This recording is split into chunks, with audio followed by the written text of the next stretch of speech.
قال الله تعالى في القرآن المجيد والفرقان الحميد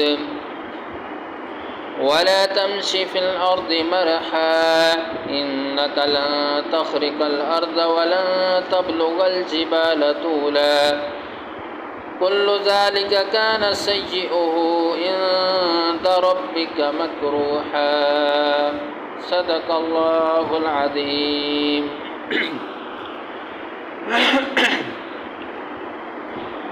تمام قسم کی حمد و ثنا،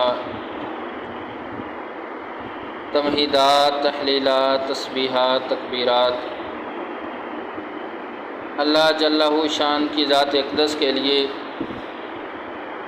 درود و سلام امام الانبیاء خاتم النبیین سید الاولین والآخرین سید الانبیاء والمرسلین آمنہ کے لال جناب محمد رسول اللہ صلی اللہ علیہ وسلم کی ذات کے لیے۔ میرے محترم سامعین کرام، سورہ بنی اسرائیل کی جو آیت میں نے آپ کے سامنے تلاوت کی ہے، اللہ تبارک و تعالی ایک ایسے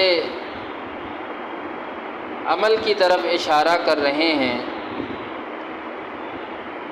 کہ بندہ اگر وہ کام کرنا شروع کر دے تو اس کے کیے گئے نیکی والے اعمال سارے کے سارے ضائع ہو جاتے ہیں۔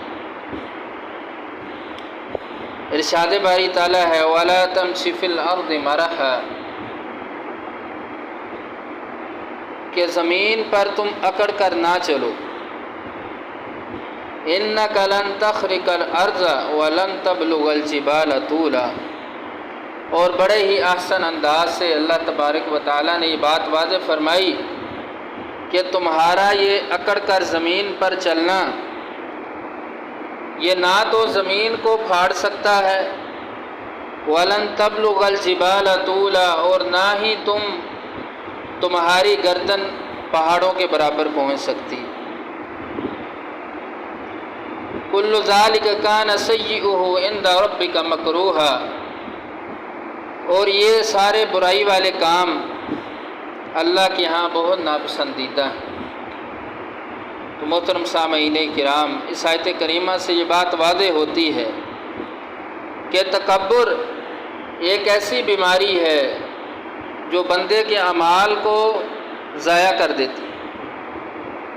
اللہ تبارک و تعالیٰ کا یہ فرمان کتنا واضح ہے کہ جو بندہ اللہ کی زمین پہ اکڑ کے چلتا ہے، اللہ تبارک و تعالیٰ نے فرمایا کہ وہ یہ مت سمجھے کہ اس کا یہ اکڑ کر چلنا یا تو زمین کو پھاڑ دے گا یا وہ اپنے آپ کو ایک پہاڑ کے برابر لے جائے، بلکہ یہ ایسے اعمال ہیں، یہ ایک ایسا کام ہے جو اللہ تبارک و تعالیٰ کے ہاں ناپسندیدہ عمل ہے۔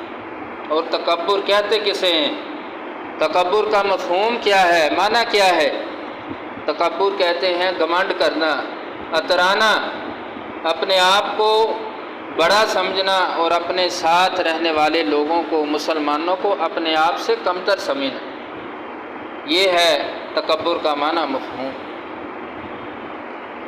دین اسلام مسلمان کو اس چیز کی اجازت نہیں دیتا کہ وہ تکبر کرے، غرور کرے، بلکہ اللہ تبارک و تعالیٰ کا یہ فرمان ہے، یہ حکم ہے کہ ایک مسلمان کے لیے عاجزی اور انکساری کو اختیار کرنا بہت ضروری ہے۔ وہ اپنی زندگی کے اندر عاجزی اور انکساری اختیار کر لے، اور جو بندہ تکبر کرنا شروع کر دے گا اللہ تعالیٰ اس کے اعمال کو ضائع کر دے۔ اور یہ تکبر کرنا، اکڑ کر چلنا، شیخی بخارنا، اللہ تبارک و تعالیٰ فرماتے ہیں کہ جس طرح بندہ اپنے معاشرے کے اندر رہتے ہوئے اپنے ہی گھر والوں کے ساتھ، دوست احباب کے ساتھ، گلی محلے کے رہنے والے لوگوں کے ساتھ بندہ جو ہے وہ تکبر کرتا رہے، وہ مسلمان کو اپنے آپ سے حقیر سمجھتا رہے، یہ تو بات، یہ کام کرنا اس ذات کے شان شیان ہے جو کسی کی محتاج نہیں ہے۔ انسان تو اللہ کا محتاج ہے۔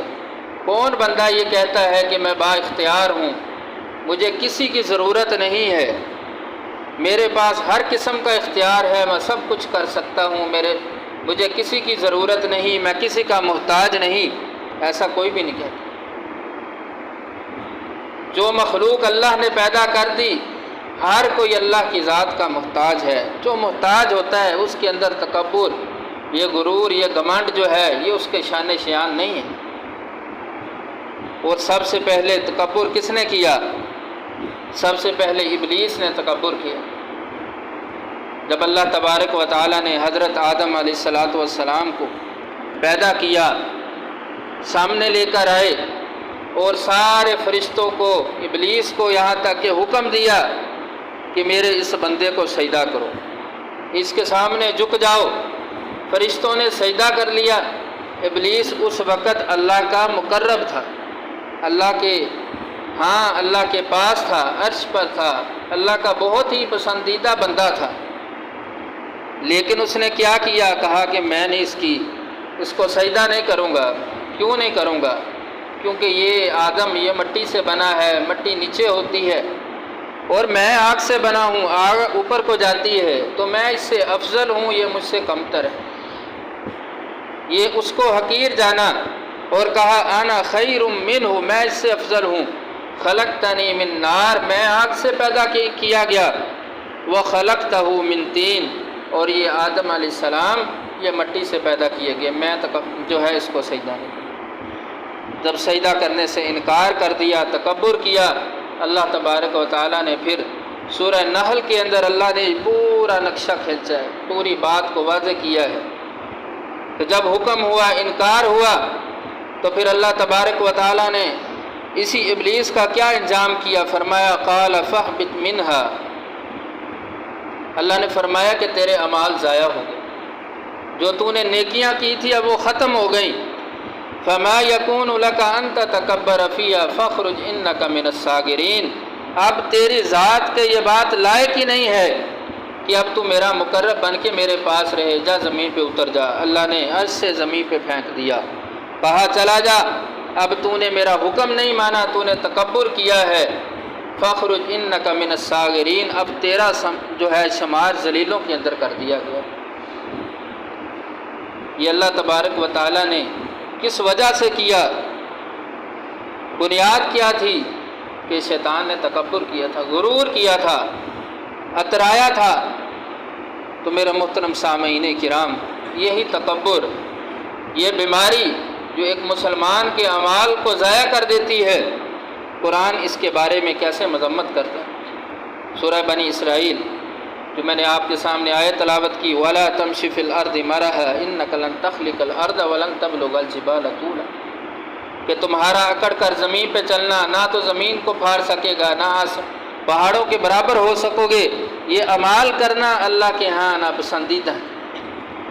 اور سورہ نساء کے اندر اللہ تعالیٰ ارشاد فرماتے ہیں ان اللہ لا يحب من کان مختالا فخورا، کہ اللہ تعالیٰ ایسے لوگوں کو پسند نہیں کرتے جو اکڑ کر چلتے ہیں، فخورا، اور شیخی مارتے ہیں، شیخیاں بکھارتے ہیں، لوگوں کے سامنے اپنے آپ کو بڑا سمجھنے کی کوشش کرتے ہیں اور لوگوں کو حقیر اور کمتر سمجھتے ہیں۔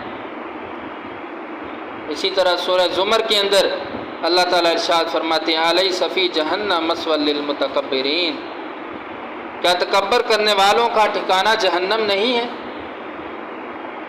یہ اتنا کبھی گناہ ہے کہ اللہ تبارک و تعالیٰ نے فرمایا کہ جو بندہ تکبر کرتا ہے اس کا ٹھکانہ جہنم ہے۔ اور سیدنا لقمان علیہ السلام اپنے بیٹے کو نصیحت فرما رہے ہیں۔ یہ حضرت لقمان علیہ السلام کی نصیحت نہیں ہے، بلکہ یہ نصیحت ہر باپ کی اپنے بیٹے کو ہونی چاہیے، جو حضرت لقمان علیہ السلام نے اپنے بیٹے کو نصیحت فرمائی۔ کہا وَلَا تُسَعِّرْ خَدَّكَ لِلنَّاسِ وَلَا تَمْشِ فِي الْأَرْضِ مَرَحًا، کہ تکبر اور غرور کی وجہ سے اپنے رخسار، اپنا منہ جو ہے وہ لوگوں سے مت پھیرو۔ یہ مت کرو کہ تم لوگوں سے اپنا رخ موڑ لو، لوگوں کو حقیر سمجھنا شروع کر دو کہ نہیں بھی میں تو بہت بڑا آدمی، لوگوں کے ساتھ، چھوٹوں کے ساتھ، جس کو معاشرے کے اندر چھوٹا سمجھا جاتا ہے، دولت کے اعتبار سے ہو عہدے کے اعتبار سے ہو، علم کے اعتبار سے ہو، حسب نسب کے اعتبار سے ہو، ان سے اپنے رخسار نہ موڑو، اپنا منہ نہ موڑو۔ یہ حضرت لقمان علیہ السلام اپنے بیٹے کو نصیحت فرما رہے، ان اللہ لا يحب كل مختال فخور، بے شک اللہ تعالیٰ اکڑ کر چلنے والوں اور شیخی بکھیرنے والوں کو پسند نہیں فرماتا۔ وَاقْصِدْ فِي مَشِيكَ وَاغْضُضْ مِنْ صَوْتِكَ، اور اپنی چال کو درمیانہ بناؤ، اکڑ کر اللہ کی زمین پر نہ چلو، اور اپنی آواز کو درمیانہ کر لو، دھیمی آواز رکھو۔ ان انکر الاصوات لصوت الحمیر، بے شک ناپسندیدہ آواز گدھے کی آواز ہے۔ یہ اللہ تبارک و تعالی کس چیز کی مذمت فرما رہے ہیں؟ تکبر کی۔ تکبر کی یہ مذمت ہو رہی ہے کہ اپنی آواز کو بھی دھیما کرنا ہے اور اپنی چال کو درمیانہ کرنا ہے، اللہ کی زمین پہ اکڑ اکڑ کر سینہ چوڑا کر کے لوگوں کے سامنے اترا کر نہیں چلنا، یہ تکبر ہے۔ فرمایا کذالک یطبع اللہ علی کل قلب متکبر جبار، اللہ تعالیٰ ہر متکبر اور سرکش جو ہے اس کے اللہ دل پہ مہر لگا دیتا ہے۔ فلیس مثوى المتکبرین، اور متکبر لوگوں کا ٹھکانہ جہنم ہے۔ یہ بے شمار آیات اللہ کے فرامین تکبر کی، اس جیسی بیماری کی مذمت ہے، اور رسول اللہ صلی اللہ علیہ وسلم کے فرامین احادیث مبارکہ سے بھی اس چیز کی مذمت ہوتی ہے۔ سیدنا ابو ہریرہ رضی اللہ تعالیٰ عنہ رسول اللہ صلی اللہ علیہ وسلم سے سوال کرتے ہیں کہ اللہ کے نبی مجھے بتائیے تکبر کیا ہے، تکبر کی تعریف کیا ہے، تکبر کسے کہتے ہیں؟ تو رسول اللہ صلی اللہ علیہ وسلم نے اپنے صحابی کو دو چیزیں بیان فرمائی۔ فرمایا کہ تکبر یہ ہے کہ تمہارے پاس حق بات پہنچ جائے اور تم اس کو ٹھکرا دو، حق بات پہنچنے پر تم انکار کر دو، اس کو نہ مانو، کہو میں نہیں مانتا، اس کا انکار کر دو، حق کو جھٹلا دو، کہا یہ تکبر ہے۔ اور دوسری چیز رسول اللہ صلی اللہ علیہ وسلم نے بیان فرمائی کہ اپنے ہی مسلمان بھائی کو اپنے سے حقیر سمجھنا، کمتر سمجھنا، یہ ہے تکبر کی تعریف۔ اور دوسری حدیث میں سیدنا عبداللہ بن مسعود رضی اللہ تعالیٰ عنہ بیان فرماتے ہیں کہ رسول اللہ صلی اللہ علیہ وسلم نے فرمایا کہ جس بندے کے دل میں ایک رائی کے دانے کے برابر بھی تکبر ہوا تو وہ بندہ جنت میں داخل نہیں ہو سکتا۔ ایک رائی کا دانہ کتنا ہے، اس کی مقدار کتنی ہے، کتنی چھوٹی چیز کے ساتھ رسول اللہ صلی اللہ علیہ وسلم نے تشبیہ دی، بیان کیا کہ ایک رائی کے دانے کے برابر اگر کسی کے دل میں تکبر ہے، وہ اپنے آپ کو بڑا سمجھتا ہے، تکبر غرور کرتا ہے، اس کے اندر گھمنڈ ہے اور اپنے ہی ساتھ رہنے والے مسلمانوں کو حقیر سمجھتا ہے، تو آپ نے فرمایا کہ اس بندے کا ٹھکانہ جنت نہیں ہو سکتا۔ اور دوسری طرف فرمایا کہ جس بندے کے دل میں ایک ذرے کے برابر یعنی ایک رائی کے دانے کے برابر ایمان ہوا، وہ بندہ جہنم میں داخل نہیں۔ رسول اللہ صلی اللہ علیہ وسلم کا یہ فرمان۔ اور سیدنا عبداللہ بن عمر رضی اللہ تعالیٰ عنہ بیان کرتے ہیں کہ رسول اللہ صلی اللہ علیہ وسلم نے فرمایا کہ جو بندہ دنیا کے اندر رہتے ہوئے تکبر کرتا رہا تو کل قیامت کا دن ہوگا جب لوگ اللہ کے سامنے کھڑے ہوں گے تو آپ نے فرمایا کہ اللہ تعالیٰ اس بندے کی طرف نظر رحمت سے نہیں دیکھیں۔ من جر ثوبہ خیلاء لم ینظر اللہ الیہ یوم القیامہ، اللہ تعالیٰ اس بندے کی طرف نظر رحمت سے نہیں دیکھیں گے۔ اور رسول اللہ صلی اللہ علیہ وسلم نے یہاں تک فرما دیا کہ جو بندہ اپنی سلوار، اپنا تہبند جو ہے وہ ٹخنوں سے نیچے رکھتا ہے، جان بوجھ کے لٹکا کے رکھتا ہے، آپ نے فرمایا یہ بھی تکبر ہے۔ آپ نے فرمایا یہ اتنا حصہ کل قیامت کا دن ہوگا، اللہ تعالیٰ اس کو جہنم میں داخل کر دے۔ آج ہم اس کو گناہ نہیں سمجھتے، یہ بہت معمولی چیز ہے، اپنے ٹخنوں سے کپڑا لٹکانا، اس کو نیچا رکھنا، بلکہ یہ ایک فیشن سمجھا جاتا ہے۔ لیکن رسول اللہ صلی اللہ علیہ وسلم نے کتنی سخت وعید سنائی ہے کہ اللہ تعالیٰ ایسے بندے کی طرف کل قیامت کا دن ہوگا جب ہر بندہ یہی امید لگائے کھڑا ہوگا کہ میری طرف اللہ تعالیٰ نظر رحمت کے ساتھ، نظر شفقت کے ساتھ، پیار اور محبت کے ساتھ اللہ تعالیٰ دیکھیں اور مجھے جنت میں داخل کر۔ ہر بندے کی یہی خواہش ہوگی۔ آپ نے فرمایا اس وقت اللہ تعالیٰ اس بندے کی طرف نہیں دیکھے۔ آج ہمارے گھر کے اندر سربراہ گھر کا وہ ناراض ہو جائے، وہ اگر اپنا منہ پھیر لے تو بندے کی زندگی مشکل ہو جاتی ہے۔ اسی طرح گلی کا چودھری وہ آپ سے ناراض ہو جائے، وہ آپ کے ساتھ اپنا تعلق ختم کر دے تو بندے کی زندگی میں مشکل آ جاتی ہے۔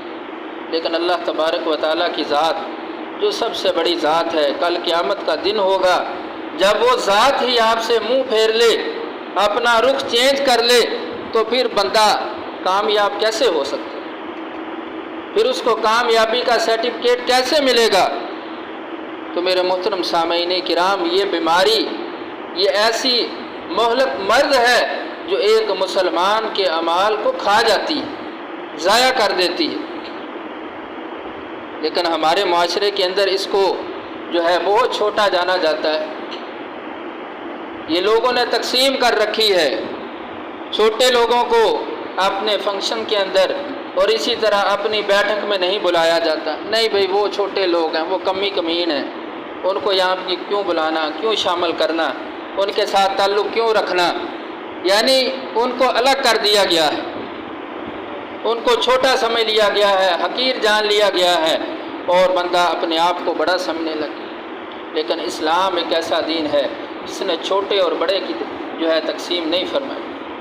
یہ نہیں کہا کہ یہ چھوٹے ہیں، ان کا مقام بھی اللہ کے ہاں تھوڑا ہے، اور یہ بڑے لوگ ہیں، ان کا مقام اللہ کے ہاں بہت ہے۔ اللہ تعالیٰ کے ہاں اگر کسی بندے کا مقام و مرتبہ ہے تو وہ تقوی کی معیار پر ہے کہ کس بندے کے دل میں اللہ کا ڈر کتنا ہے۔ اس کی مثال دیکھیے، حبشی حضرت بلال حبشی رضی اللہ تعالیٰ جو اس دور کے سب سے جو کم لوگ جانے جاتے تھے، جن کو اچھا نہیں جانا جاتا تھا، لیکن رسول اللہ صلی اللہ علیہ وسلم کو جب معراج کروائی گئی تو آپ نے اپنے سامنے جس بندے کے چلتے ہوئے قدموں کی آہٹ کو سنا اور محسوس کیا، اور پھر دنیا پہ واپس آ کے سوال کیا اور جبرائیل سے پوچھا کہ جبرائیل یہ کون ہے؟ کہا کہ آپ کا یہ وہی ساتھی ہے بلال حبشی رضی اللہ تعالیٰ۔ اللہ تعالیٰ نے اس کو یہ مقام و مرتبہ کس بنیاد پہ دیا تھا؟ یہ مقام و مرتبہ اللہ تعالیٰ نے تقوی کی بنیاد پہ دیا، اللہ کے ڈر کی بنیاد پہ ملا۔ معاشرے کے اندر ایسے اسباب پیدا ہوتے ہیں، ایسی چیزیں ہوتی ہیں کہ جن کی بنیاد پر بندہ اترانا شروع کر دیتا ہے۔ کچھ ایسے سبب ہوتے ہیں، اسباب میں سے ایک علم کا ہونا، بندے کے پاس علم زیادہ آ جائے، وہ کم ان پڑھ بندے کو حقیر سمجھنا شروع کر دیتے ہیں۔ یہ ایسے سبب ہیں جو انسان کو متکبر بنا دیتے ہیں۔ اسی طرح عبادت گزار بندہ جو زیادہ عبادت کرنے لگ جائے، نمازیں بھی پڑھے، روزہ بھی رکھے، تہجد بھی پڑھے، دوسرے تیسرے کام بھی کرے، اور پھر لوگوں میں جناب مشہور کرتا پھرے میں یہ بھی کرتا ہوں، میں فلاں بھی کرتا، میں فلاں بھی کرتا۔ یہاں تک کہ رسول اللہ صلی اللہ علیہ وسلم نے فرمایا کہ تم اللہ کے راستے میں صدقہ کرو تو تمہارا دایاں ہاتھ اللہ کے راستے میں صدقہ کر رہا ہے، تو تمہارے بائیں ہاتھ کو اس بات کا علم نہیں ہونا چاہیے کہ یہ تمہارا دایاں ہاتھ اللہ کے راستے میں صدقہ کر رہا ہے۔ یہ کنایہ اس بات سے ہے کہ تم نے خفیہ طریقے سے اس انداز کے ساتھ اللہ کے راستے میں خرچ کرنا ہے کہ کوئی دوسرا بندہ نہ جانے۔ یہ نہیں ہے کہ 100 روپیہ 200 روپے اللہ کے راستے میں دیے تو وہ بھی اعلان کرواتا پھرے، بھئی فلاں لوگ بندے نے جو ہے پیسے دے دیے۔ لوگوں کے دلوں میں، لوگوں کے ذہنوں میں اس بندے کا نام جائے، جی وہ اللہ کے راستے میں بہت خرچ کرنے والا ہے۔ رسول اللہ صلی اللہ علیہ وسلم نے فرمایا ایسے 3 لوگ، بڑی لمبی حدیث ہے، فرمایا اتنے بڑے بڑے اعمال لے کر کل قیامت کے دن آئیں گے اللہ تبارک و تعالیٰ ان کو رد کر دیں گے۔ قاری ہوگا، اس میں سخی ہوگا، شہید ہوگا، تو وہ کیا بنیاد کیا بنی کہ اللہ تعالیٰ نے ان کے اعمال کو رد کر دیا، کہا کہ کذبتا کذبتا کذبتا، تم ساروں نے جھوٹ بولا ہے۔ بنیاد یہی ہے کہ دنیا کے اندر دکھاوا ہے، تکبر ہے، واہ ہے، لوگوں کے سامنے چرچا ہے، شہرت ہے۔ رسول اللہ صلی اللہ علیہ وسلم نے اس سے منع فرمایا۔ تو میرے محترم سامعین کرام، یہ ایک ایسی چیز ہے، تکبر ایک ایسی بیماری ہے کہ اللہ تبارک و تعالیٰ نے اس بندے کے اعمال کو ضائع کر دیا۔ ابلیس دیکھیے، اللہ کا سب سے مقرب تھا، جیسے کہیں کہ اللہ کا خاص بندہ تھا۔ جب تکبر کیا، اللہ کے ایک حکم کو نہیں مانا، حکم عدولی کی، اللہ تعالیٰ نے کہا جا بھئی زمین پہ چلا جا، اب تیرا مقام یہاں پہ نہیں ہے، یہ تیرے لائق ہی نہیں ہے کہ اب تو میرے پاس ٹھہرے، اب تیرا شمار ذلیلوں کے اندر ہے، میں نے تیرے سارے کیے گئے اعمال کو ضائع کر دیا۔ تو میرے محترم سامعین کرام، اسلام ایک مسلمان کو اس چیز کا حکم دیتا ہے کہ وہ اپنی زندگی گزارے عاجزی اور انکساری کے ساتھ، اور ایک مسلمان کے شان بھی یہی بات ہے کہ اس میں عاجزی انکساری ہونی چاہیے، تقوی ہونا چاہیے، اللہ کا خوف ہونا چاہیے۔ گھمنڈ، غرور، تکبر، اترا کے چلنا، لوگوں کو حقیر سمجھنا، اپنے آپ کو بڑا سمجھنا، یہ ایک مسلمان کے شان نہیں ہے، یہ ایک مسلمان، ایک مومن کی صفت نہیں ہے۔